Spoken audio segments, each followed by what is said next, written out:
Welcome to ఉద్యోగ అన్వేషణ channel. 23 March 2024 editorial చూద్దాము. జనపదంలో జానపదము. దేశ నాగరికత సంస్కృతులకు తెలుసుకోవడానికి జానపద విజ్ఞానమే మూలము. జానపదము గ్రామీణ జీవనంలో మిళితమై ఉంటుంది. కానీ నేడు ఆ కళారూపము నిరాధరణకు గురవుతున్నాయి. వాటి పునరుజ్జీవనానికి పటిష్ట చర్యలు అవసరము. పల్లెల్లో ప్రకృతి రమణీయత, శ్రమ సౌందర్యము, తోటివారి పట్ల ఆప్యాయత కనపరచడము, ప్రకృతిని ప్రేమించడము జానపదాల్లో అంతర్లీన అంశాలు. హంగు ఆర్భాటం లేకుండా సులువుగా చిన్న చిన్న పదాలతో లోతైన అర్థాన్ని తెలియచెప్పడమే జానపదం గొప్పదనము. భిన్నత్వము నెలకొన్న భారతావనిలో భిన్న కళారూపాలు ప్రసిద్ధమవుతూ వినోదానికి, మానసిక ప్రశాంతత తను చేర్చుకోపోతాయి. అయితే ఇవి క్రమేణా అంతరించిపోతూ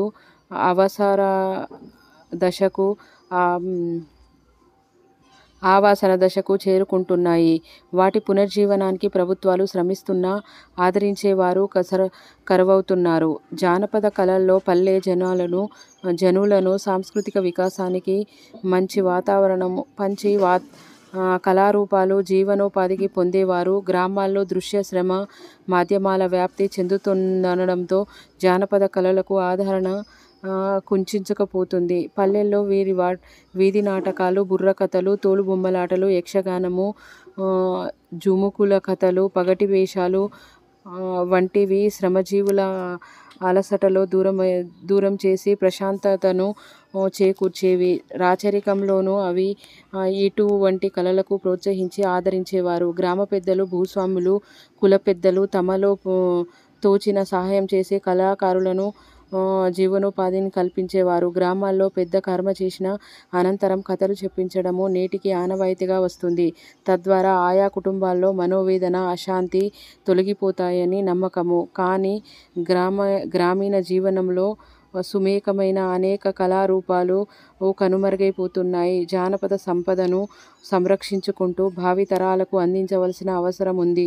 గ్రామాల్లో ఆదరించే కళా ప్రదర్శనలో మానవీయ విలువలు అంతర్భాగంగా ఉండి సమిష్టత్వానికి పెంపొందిస్తున్నాయి. తద్వారా సమాజంలో బంధుత్వాలు బలపడతాయి. అలాగే పలు కులాలు, మతాల మధ్య స్నేహపూర్వక వాతావరణంలో ఏర్పడే అవకాశం అధికంగా ఉంటుంది. వీధి భాగవతము, బుర్రకథ, చిందు యక్షగానము, కోలాటము, భజన వంటి కళారూపాల్లో సామాజిక అంశాలను చేర్చి ప్రదర్శిస్తారు. ప్రభుత్వాలు జానపద కళలు ద్వారా సంక్షేమ పథకాల గురించి ప్రచారం చేస్తున్నాయి. సమాజంలో నెలకొన్న పలు సామాజిక రుగ్మతల నిర్మూలనకు జానపదాలను విరివిగా ఉపయోగించేవారు. తద్వారా ప్రజలు సులువుగా అర్థం చేసుకొని ఆచరించే వీలుండేది. అలనాటి సాంస్కృతిక కళారూపాలు ఇప్పుడు ప్రదర్శించడం తగ్గిపోతుంది. ఆధునిక సాంకేతికతను సహాయంతో జానపద కళలను మెరుగుపరిచే వీలుంది. నాటి కళల మాధుర్యానికి భావితరాలకు తెలియజేసే విధంగా తగిన చర్యలు చేపట్టాల్సిన అవసరం ఉంది. దేశవ్యాప్తంగా జానపద కళలు, సాంస్కృతిక పరిరక్షణ, వ్యాప్తి కోసము కేంద్రము 7 జోన్లు సాంస్కృతిక కేంద్రాలను నెలకొంది. వాటి ప్రధాన కార్యాలయాలు పటియాలా, నాగ్పూర్, ఉదయ్పూర్, ప్రయాగరాజ్, కోల్కతా, డైమాపూర్, తంజావూరులో ఉన్నాయి. దేశవ్యాప్తంగా విస్తరించిన భిన్న కళలకు సాంకేతిక సహాయంతో రక్షించుకోవాలి. అందుకు కేంద్ర రాష్ట్ర ప్రభుత్వాలు ప్రత్యేక శ్రద్ధ కనపరచాలి. అలాగే భాషా సాంస్కృతిక పరిరక్షణ సంస్థలు, ఉన్నత విద్యా సంస్థలు, భాషావేత్తలు, చారిత్రకారులు నడుం బిగించాలి. కళా పోషణకు ప్రభుత్వ ప్రసార మాధ్యమాల్లో అధిక ప్రాధాన్యం ఇవ్వాలి. ఆధునిక సాంకేతికతను అందిపుచ్చుకునే విధంగా కళారూపాలను శిక్షణ ఇప్పించాలి. ముఖ్యంగా ఆడియో, వీడియోలు రికార్డింగ్, ఎడిటింగ్, సామాజిక మాధ్యమాల్లో వాటిని ఉంచే విధంపై తత్పరత ఇవ్వాలి. భిన్న కళారూపాలపై డాక్యుమెంటరీలను తయారు చేయాలి. అందుకు అవసరమైన డిజిటల్ సాధనలను సమకూర్చి వాటికి అందుబాటులో ఉండేలాగా చూడాలి. డిజిటల్ మార్కెటింగ్ నైపుణ్యంపైన అవగాహన పెంపొందించడం ద్వారా కళారూపాలకు అంతర్జాతీయంగా ప్రచారం కల్పించే అవకాశం ఉంటుంది. తద్వారా కళలు ఉనికిని కాపాడుకోగలుగుతాయి. కళాకారులకు ఆదరణ, ఉపాధి లభిస్తుంది. కనిపిస్తుంది. ఆధునిక పోకడలను పెచ్చుమీరుతున్న వేళ సహజత్వాన్ని ప్రతిబింబించేలా కళలను విరివిగా ప్రసారం చేసేలా చూడాలి. ప్రభుత్వ ప్రచార కార్యక్రమాలు, పథకాల అమలుకు జానపద కళలు, సేవలను విరివిగా వినియోగించుకోవాలి. ఏటా ఉత్సవాలు, మేళాలు, విద్యాలయాల్లో ప్రాంతాల వారీగా ప్రాచుర్యం పొందిన కళలను ప్రదర్శించాలి. మారుతున్న కాలానికి అనుగుణంగా సృజనాత్మకపైన దృష్టి సారించి జానపద కళాకారుల సమగ్ర సమాచారాన్ని సేకరించి వారి సంక్షేమానికి పాటుపడాలి. అలాగే బీమా, పింఛన్ వంటి సదుపాయాలను కల్పించాలి. ఇది జానపదం గురించి, మన సాంస్కృతిక ఆచారాల గురించి ఇవ్వడం అనేది జరిగింది. మన సంస్కృతిలో అంతర్భాగమైన ఈ జానపదాలను అభివృద్ధి అంటే మళ్ళీ వెలుగులోకి తీసుకురావాలంటే వాటికి కావాల్సిన ప్రోత్సాహకాలను అందించాలి. కేంద్ర రాష్ట్ర ప్రభుత్వాలు దీనికి సహకరించాలని ఈ ఆర్టికల్లో ఇవ్వడం అనేది జరిగింది. చూద్దాము నెక్స్ట్ ఆర్టికల్. పర్యావరణ హితానికే ఓటు. అంతకంతకు అధికమవుతున్న ప్లాస్టిక్ వ్యర్థాలు పుడమికి పెను సమస్యగా పరిణమిస్తున్నాయి. ఈ నేపథ్యంలో ప్రస్తుతం సార్వత్రిక ఎన్నికల దృష్ట్యా భారత ఎన్నికల సంఘము ఈసీ కీలక నిర్ణయం తీసుకుంది. ఎన్నికలకు పర్యావరణ హితంగా నిర్వహించాలని పిలుపునిచ్చింది. ప్రపంచవ్యాప్తంగా వాడుతున్న ప్లాస్టిక్ ఉత్పత్తుల్లో ఒకసారి వినియోగించి పారేసే సగం దాకా ఉంటున్నాయి. ఇందులో అత్యధికంగా పునర్వినియోగానికి వీలు లేనివి. దీన్ని దృష్టిలో ఉంచుకొని కేంద్ర పర్యావరణ, అటవీ మంత్రిత్వ శాఖ 2 ఏళ్ల క్రితం ఒకసారి వాడి పారేసే సింగిల్ యూజ్ ప్లాస్టిక్ తయారీ, వినియోగాన్ని నిషేధించింది. తిని పాడేసే ప్లాస్టిక్ ప్లేట్లు, చెంచాలు, ఫోర్కులు, కత్తులు, తాగి పాడేసే కప్పులు, గ్లాసులు, స్ట్రాలు ఈ జాబితాలో ఉన్నాయి. వీటితో పాటు ఇయర్ బడ్స్, 100 మైక్రోఫోన్లు, పీవీసీ బ్యానర్లు తదితర 18 రకాల వస్తువులకు నిషేధించింది. ఈ నిషేధాజ్ఞలు సక్రమంగా అమలవుతున్న దాఖలాలు లేవు. వాస్తవానికి మహారాష్ట్ర, ఉత్తరప్రదేశ్, అరుణాచల్ ప్రదేశ్, ఢిల్లీ, తమిళనాడు తదితర రాష్ట్రాలు ఒక్కసారిగా వాడి పాడేసే ప్లాస్టిక్ ఎప్పుడో నిషేధించాయి. అయినా ఎక్కడ నిషేధం పూర్తి స్థాయిలో అమలు కావడం లేదు. ఇలాంటి పరిస్థితుల్లో ప్రస్తుత ఎన్నికల పర్యావరణ హితకరంగా నిర్వహించాలని అధికార యంత్రాంగము, రాజకీయ పార్టీలు, అభ్యర్థులు, కేంద్ర ఎన్నికల సంఘం సూచించింది. ఒక్కసారిగా వాడి పాడేసే ప్లాస్టిక్ వాడొద్దని, కాగితాలను పరిమితంగా వినియోగించాలని చెప్పింది. ఈసీ నిర్ణయంతో సింగిల్ యూజ్డ్ ప్లాస్టిక్ నిషేధం మరొకసారి తెరపైకి వచ్చింది. స్థానిక ఉత్పత్తులతో ఎన్నికల్లో ప్లాస్టిక్ నిషేధం ప్రతిపాదన కొత్తదేమీ కాదు. ప్రచారంలో ప్లాస్టిక్లను వినియోగించవద్దని ఈసీ 1999లో ఎప్పుడంటే 1999 నుంచే రాజకీయ పార్టీలకు, అభ్యర్థులకు సూచిస్తుంది. అయితే ఈసీ హితవచనాలను పార్టీలు, అభ్యర్థులు చెవికెక్కించుకోవడం లేదు. ఈ అలక్ష్యంపైన రేరకలకు చెందిన ఒక వ్యక్తి అక్కడికి హైకోర్టు వ్యాజ్యము దాఖలు చేశారు. దానిపైన విచారణ జరిపిన న్యాయస్థానము ఎన్నికల్లో ప్లాస్టిక్ను వాడవద్దని కేరళ రాష్ట్ర ఎన్నికల సంఘాన్ని ఆదేశించింది. అధికారులు, రాజకీయ పార్టీలు, నాయకులు అందరూ కోర్టు ఆజ్ఞను శిరస వహించారు. ఎన్నికల ప్రచారంలో ప్లాస్టిక్కి బదులుగా ప్రత్యామ్నాయ పద్ధతులు ఎంచుకున్నారు. దాంతో 2019 కేరళ శాసనసభ ఎన్నికల పర్యావరణం హితంగా జరిగాయి. అభ్యర్థులు, కార్యకర్తలు ప్రచారంలో ఎక్కడా పీవీసీ ఫ్లెక్సీలు, ప్లాస్టిక్ పోస్టర్లు, జెండాలు వాడలేదు. గోడపత్రికలు, కరపత్రాలు, వస్త్రంతో రూపొందించిన బ్యానర్లే ప్రచారంలో ఉపయోగించారు. ఎన్నికల సిబ్బంది పేపర్లు, గోడలపైన రాతలు, బొమ్మలతో ప్రజలకు ఓటు హక్కుపై అవగాహన కల్పించారు. 2022లో గోవా అసెంబ్లీ ఎన్నికలకు అధికారులు ఇదే పంథాను అనుసరించి పర్యావరణ హితంగా ఎన్నికలు నిర్వహించారు. అక్కడి వెదురు ఉత్పత్తిదారులు, హస్తకళల కళాకారుల సహాయంతో పోలింగ్ కేంద్రాల్లో స్థానిక వస్తు సామాగ్రి వినియోగానికి పెద్దపీట వేశారు. ఎన్నికల సామాగ్రి ఉంచడానికి, వ్యర్థ పదార్థాలను పడవేయడానికి ప్లాస్టిక్ బదులుగా ప్రత్యేకంగా తయారు చేయించిన వెదురు బుట్టలు వినియోగించారు. ఈవీఎంలు, వీవీప్యాట్లను చుట్టూ ప్లాస్టిక్ అట్టముక్కలు కాకుండా వెదురు కర్రలతో చేసిన ఫలకాలను అడ్డుగా పెట్టుకున్నారు. ఓటు వేసిన వారు పోలింగ్ కేంద్రము బయట సెల్ఫీలు దిగడానికి ఫ్లెక్సీలు కాకుండా వెదురు తెరలు ఏర్పాటు చేశారు. పోలింగ్ కేంద్రము పేర్లు, ఓటర్లు బూత్ సంఖ్యలను తెలపడానికి వెదురు బోర్డులు వాడారు. ఇలా పర్యావరణ హితంగా ఎన్నికలు నిర్వహించి కేరళ, గోవా రాష్ట్రాలు మిగిలిన రాష్ట్రాలకు ఆదర్శంగా నిలిచాయి. ఏంటంటే కేరళ, గోవా రాష్ట్రాలు అందరి భాగస్వామ్యంతో సుసాధ్యము. నాయకులు, రాజకీయ పార్టీలు గట్టి హానిక వహిస్తే వహిస్తే దేశీయంగా ఎన్నికలను ప్లాస్టిక్ రహితంగా, పర్యావరణ హితంగా నిర్వహించడము పెద్ద కష్టమేమీ కాదు. సరైన జాగ్రత్తలు తీసుకుంటే కాగిత వినియోగాన్ని వీలైనంత వరకు తగ్గించవచ్చు. అధికారులు ఈ విషయమై నాయకులకు అవగాహన కల్పించాలి. అభ్యర్థులు ఫ్లెక్సీలు, హోర్డింగ్లు, కటౌట్లు, ప్లాస్టిక్ పోస్టర్లు, జెండాలు వాడకుండా చూడాలి. గోడలపైన రాతలతో ప్రచారం నిర్వహించుకోవడంపై అవగాహన కల్పించాలి. వస్త్రంతో రూపొందించిన బ్యానర్లను వినియోగించాలని వివరించాలి.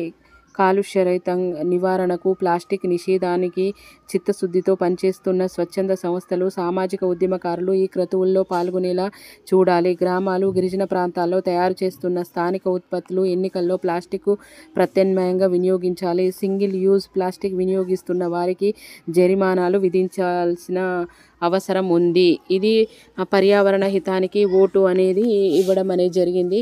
కేరళ ప్రభుత్వము, గోవా, ఈ రాష్ట్రాలు ఏ విధంగా ఆదర్శంగా నిలిచాయి, ఎన్నికల్లో ఏ విధంగా ప్లాస్టిక్ రహితంగా ఎన్నికలు జరిపాయి అనే దాని గురించి వివరంగా ఇవ్వడం జరిగింది. అదేవిధంగా అన్ని రాష్ట్ర ప్రభుత్వాలు ఈ విధంగా సహకరిస్తే ఎన్నికల వేళ ఈ ప్లాస్టిక్ నిషేధాన్ని కంప్లీట్గా నిషేధించి, ప్లాస్టిక్ని పూర్తిగా నిషేధించి పర్యావరణ హితంగా ఎన్నికలు నిర్వహించవచ్చని ఈ యొక్క ఆర్టికల్ ముఖ్య ఉద్దేశము. చూద్దాము నెక్స్ట్ ఆర్టికల్ ఏమిచ్చారో. స్వేచ్ఛా వాణిజ్యంలో మరో ముందడుగు.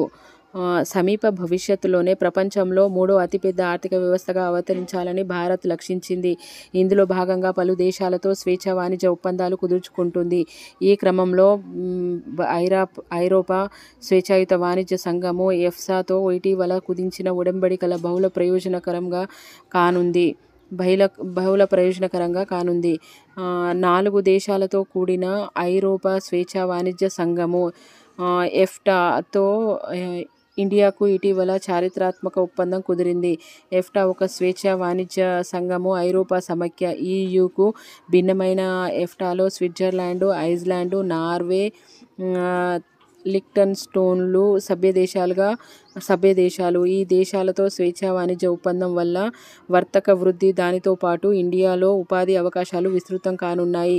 గడిచిన 10 ఏళ్లలో భారత్ ప్రపంచంలో అతిపెద్ద ఆర్థిక వ్యవస్థగా జాబితాలో 10వ స్థానం నుంచి 5వ స్థానంకు ఎగబాకింది.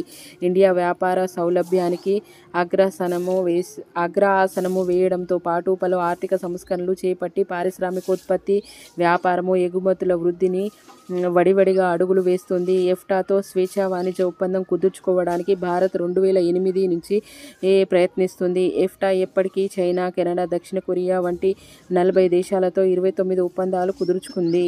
తక్కువ ధరకే ఎఫ్టా దేశాలకు 2022-23లో భారత్ ఎగుమతుల విలువ $192 కోట్లు, దిగుమతుల విలువ $1,674 కోట్లు. ఎఫ్టా దేశాలతో భారత్కు మొదటి నుంచి వాణిజ్యం లోటే ఉంది.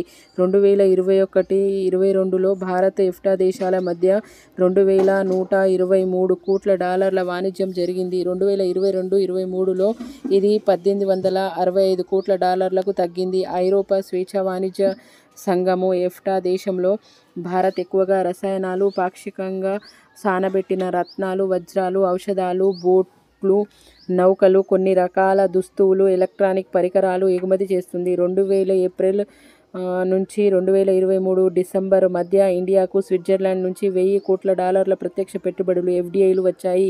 ఇదే కాలానికి నార్వే నుంచి $72 కోట్లకు పైగా ఎఫ్డిఐలు ప్రవహించాయి.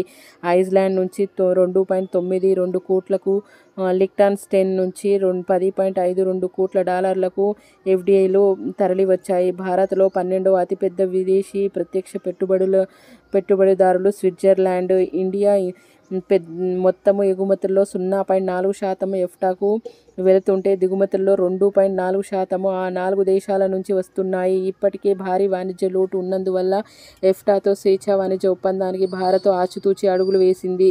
తాజా ఒప్పందం వల్ల భారత్ నుంచి చేపలు, మాంసము, వంట నూనెలు, శుద్ధి చేసిన ఆహార ఎగుమతులు ఎఫ్టా దేశంలో సుంకాలు విధించారు.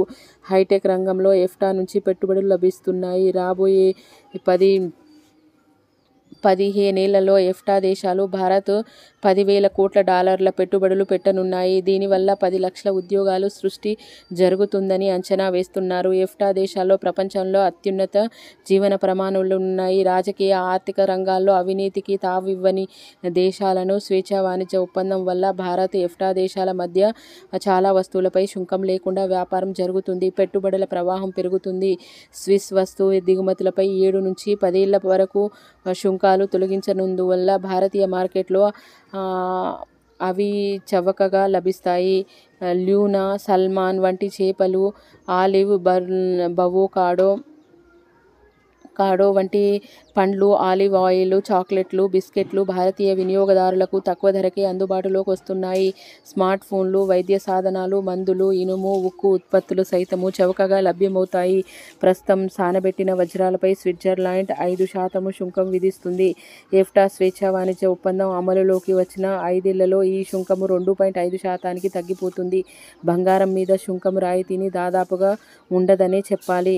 స్వావలంబనకు తోడ్పాటు ఎఫ్టా మాదిరిగానే బ్రిటన్తోనూ స్వేచ్ఛా వాణిజ్య ఒప్పందము కుదుర్చుకోవడానికి భారత్ ప్రయత్నిస్తుంది. సార్వత్రిక ఎన్నికల నేపథ్యంలో దీనికి సంబంధించిన చర్చలు కొద్ది కాలం పాటు వాయిదా పడ్డాయి. గడిచిన 5 ఏళ్లలో పలు మిత్ర దేశాలతో ఇండియా 13 స్వేచ్ఛా వాణిజ్య ఒప్పందాలు కుదుర్చుకుంది. ఇటీవలే మారిషస్, యుఏఈ, ఆస్ట్రేలియాలతో 3 ఒప్పందాలు కుదిరాయి. ఎఫ్టాతో కుదిరిన ఒప్పందం వ్యవసాయ, పునరుత్పాదక ఇంధన రంగంలో పెట్టుబడుల ప్రవాహానికి దోహదం చేస్తుంది. ఎఫ్టా దేశాలు వస్తు సరఫరా కోసము చైనాపై ఆధారపడటము తగ్గించి భారత్ వైపు మొగ్గు చూపుతాయి. ఎఫ్టా దేశాలు తమ పింఛను బీమా నిధులతో భారత్లో పెట్టుబడిని పెట్టగలుగుతాయి. నార్వేకు 1.6 లక్షల కోట్ల డాలర్ల సార్వభౌమ నిధి, 1,500 కోట్ల డాలర్ల హరిత సాంకేతికతల నిధి ఉన్నాయి. వాటి నుంచి భారత్కు పెట్టుబడులు ప్రవహిస్తున్నాయి. ఇండియా పలు రంగాల్లో స్వావలంబన సాధించడానికి ఎఫ్టా భాగస్వామ్యం ఎంతగానో తోడ్పడుతుంది. ఇది మన భారతదేశంతో ఎఫ్టాతో జరిగిన స్వేచ్ఛా వాణిజ్యం గురించి ఇవ్వడం అనేది జరిగింది.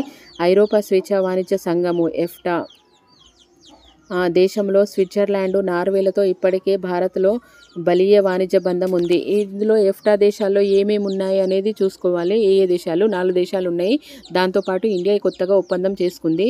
అందులో ముఖ్యమైనది ఏంటంటే స్విట్జర్లాండ్, నార్వేలతో ఇప్పటికే భారత్ బలీయమైన వాణిజ్య సంబంధం. ఎఫ్టాలో ఉన్న ఈ స్విట్జర్లాండ్, నార్వేకి ఇక్కడ ఇచ్చారు కదా. ఎఫ్టాలో ఉన్న సభ్య దేశాలు ఏమేమి ఉన్నాయి అని అంటే స్విట్జర్లాండ్ ఉంది, ఐస్లాండ్ ఉంది, నార్వే ఉంది, లిక్టన్ స్టెయిన్లు ఉన్నాయి.